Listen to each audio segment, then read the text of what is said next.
काल काल का डिफिनीशन है क्रिया के जिस रूप से हमें किसी कार्य के होने के समय का पता चलता है उसे काल कहते हैं। ये तीन प्रकार के होते हैं। काल तीन प्रकार का होता है। पहला है वर्तमान काल, दूसरा भूतकाल, तीसरा भविष्य काल। पहला है वर्तमान काल। इसका डिफिनीशन है क्रिया के जिस रूप से हम क्रिया के पहला है इसका वर्तमान काल। इसका डिफिनीशन है क्रिया के जिस रूप से वर्तमान में चल रहे समय का बोध होता है उसे वर्तमान काल कहते हैं। जैसे जिन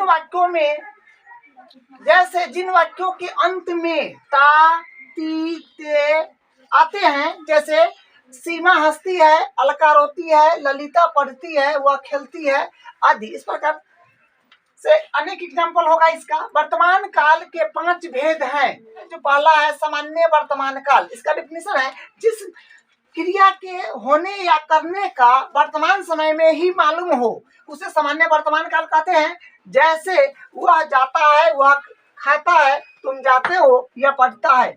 इसका दूसरा है पूर्ण वर्तमान काल। जिस क्रिया के होने या करने की पूर्णता का बोध हो तो वह घटना वर्तमान काल की हो उसे पूर्ण वर्तमान काल कहते हैं। जैसे उसने खाया, सोहन ने पढ़ा, मोहन ने पढ़ा। इस तरह से अनेक एग्जाम्पल होगा।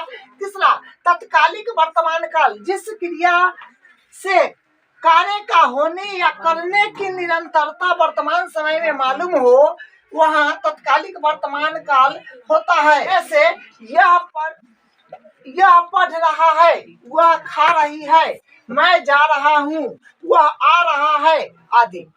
चौथा है संदिग्ध वर्तमान काल। जिस क्रिया के करने या होने में संदेह हो उसे संदिग्ध वर्तमान काल कहते हैं।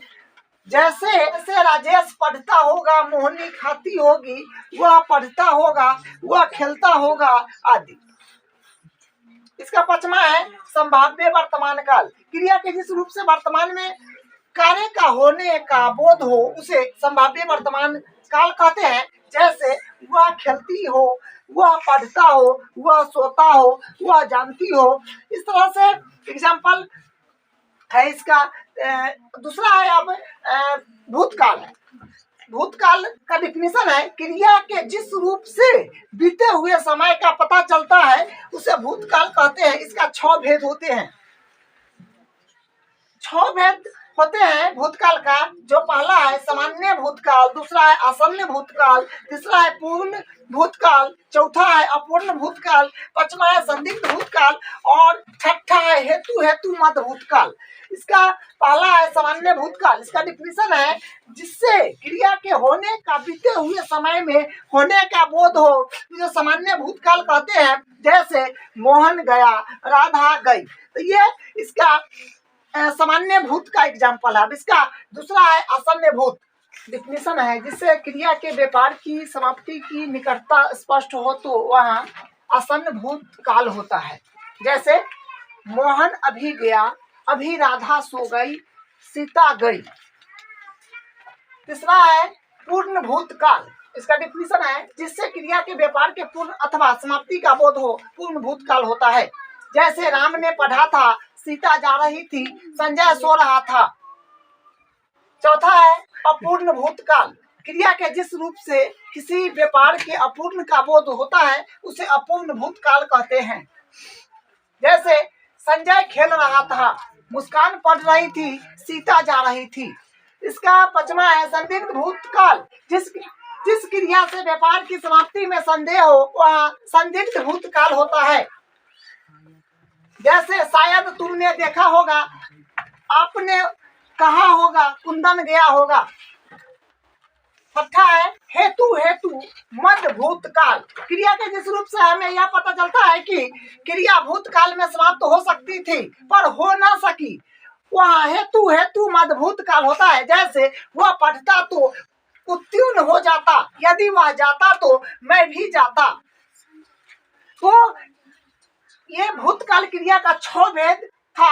अब है अगला तीसरा भविष्य काल। भविष्य काल का डिफिनीशन है क्रिया के जिस रूप से आने वाले समय में कार्य के होने का बोध हो उसे भविष्य काल कहते हैं। जैसे विक्रम पुस्तक पढ़ेगा, मैं पुस्तक पढ़ूंगा, संजय बंसी बजाएगा। इसका तीन भेद होते हैं। देखिए, भविष्य काल का भी तीन भेद होता है। भविष्य काल का तीन भेद होता है। इसका पहला है सामान्य भविष्य काल। क्रिया के जिस रूप से किसी काम या व्यापार का आने वाले समय में होने की सूचना मिले, वहाँ सामान्य भविष्य काल होता है। जैसे राम पुस्तक पढ़ेगा, संजय गजल पढ़ेगा, संजय नाचेगा। इसका दूसरा है संभाव्य भविष्य काल। इसका डिफिनेशन है क्रिया के जिस रूप से किसी काम का आने वाले समय में होने की संभावना व्यक्त हो, उसे संभाव्य भविष्य काल कहते हैं। जैसे राम कल आएगा, संभावना है आएगा या नहीं भी आएगा, संभावना है यहाँ, ठीक है। वह कल चला जाएगा। राम पढ़ेगा। तीसरा है इसका हेतु मत भविष्य काल। इसका डिफिनेशन है जिससे यह पता चलता है कि एक क्रिया भविष्य में संपन्न होगी, वह दूसरी क्रिया उस पर निर्भर रहेगी, तो वह हेतु मत भविष्य काल होता है। जैसे यदि तुम पढ़ोगे तो कक्षा में प्रथम आओगे, तुम आओगे तो मैं पढ़ाऊंगा। तो इस तरह से ये काल था आज का आपका क्लास काल का था। ये काल आपका खत्म हो गया। इसका एमसीक्यू पहले से डाला हुआ है।